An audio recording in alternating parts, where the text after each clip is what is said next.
नमस्कार मंडळी, आज आपण ज्ञानेश्वरी या पवित्र ग्रंथामधील अध्याय पहिला ओवी क्रमांक 121 ते 150 यांचं पठण करणार आहोत.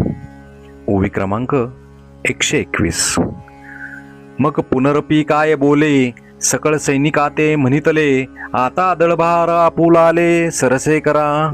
याचा अर्थ मग फिरून सर्व सेनापतीस काय म्हणाला, अहो आता आपापले सैन्य सज्ज करा. ओवी क्रमांक 122.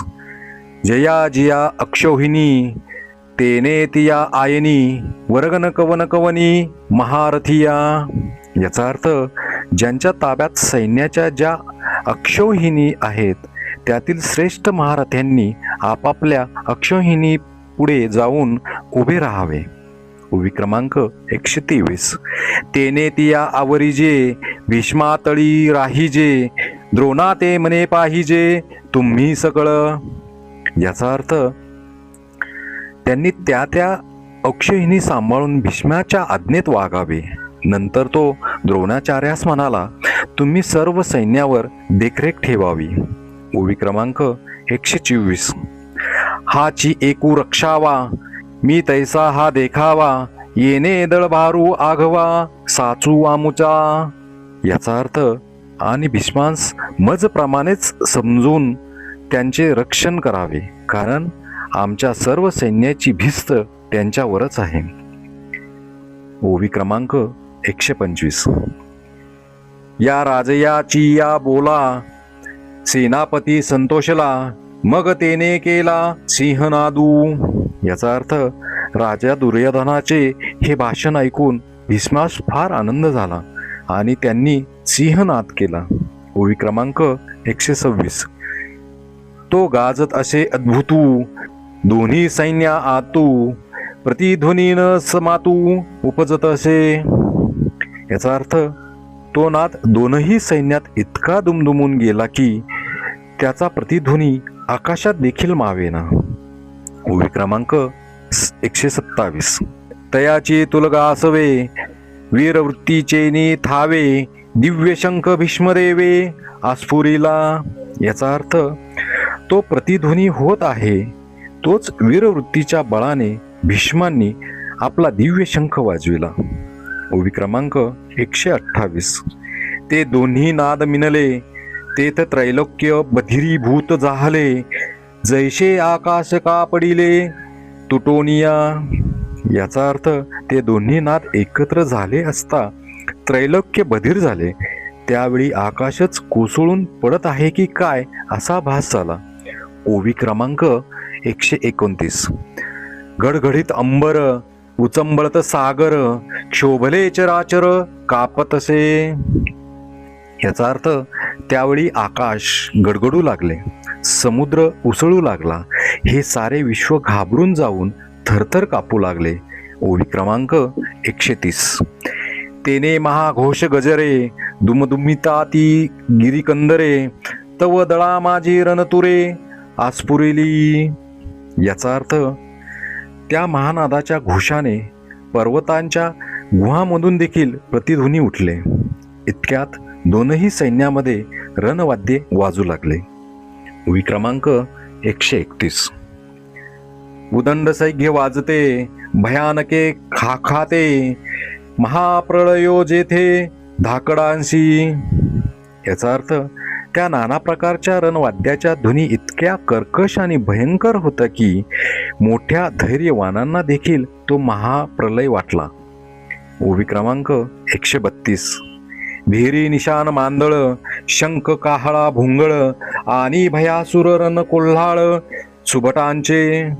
याचा अर्थ नौबत निशान मांदळ एक प्रकारचे रणवाद्य, शंख झांज तुतारी इत्यादी अनेक रणवाद्याच्या गजर आणि वीरांच्या मोठ्या मोठ्या गर्जना सुरू झाल्या.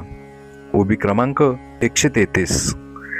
आवेशे भुजा त्राहाटीती, विसनेले हाका देती, जेत महामद भद्रजाती आवर्तीना.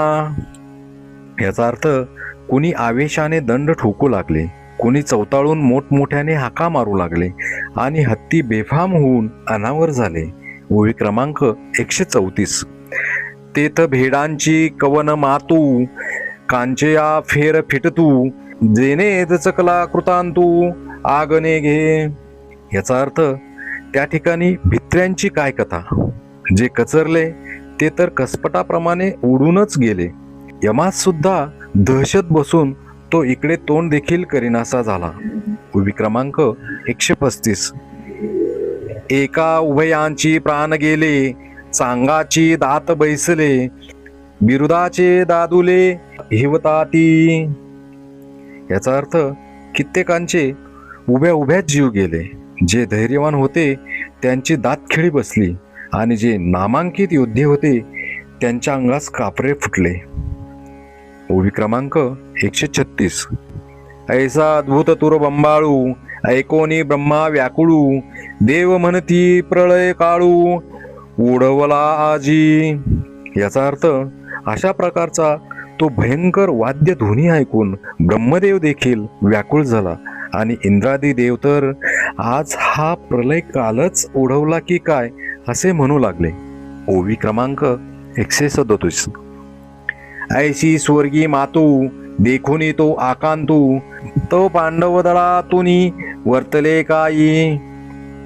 याचा अर्थ याप्रमाणे स्वर्ग लोकात दानादन उडून गेली असता इकडे पांडव सैन्यात काय झाले ते पहा. ओवी क्रमांक 138. हो का निजसार विजयाचे, की ते भांडार महातेजाचे, जेथ गरुडाची जावळीयेचे, कांतले चारही. याचा अर्थ जोरत विजयाचे प्रत्यक्ष माहेरघर असून तेजाचे केवळ भांडारच व ज्यास गरुडाप्रमाणे वेगवान असे 4 घोडे जुंपलेले असून. ओवी क्रमांक 139. की पाखांचा मेरू जैसा, रहंवरू मिरवतसे तैसा, तेजे कोदाटली या दिशा, जयाचेनी.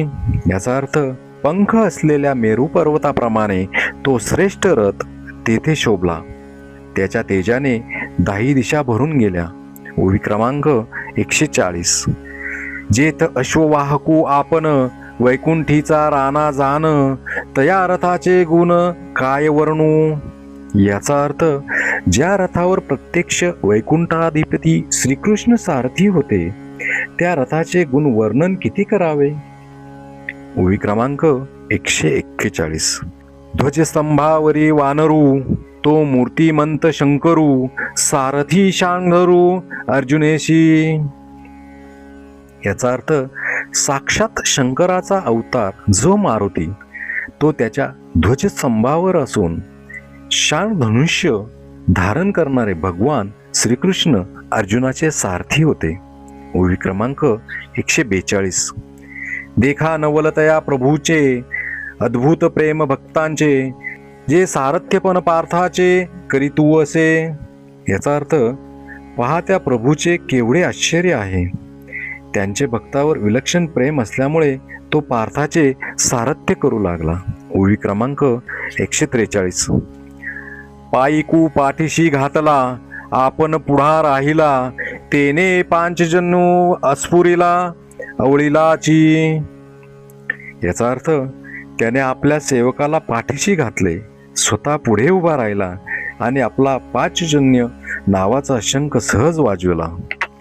ओवी क्रमांक 144.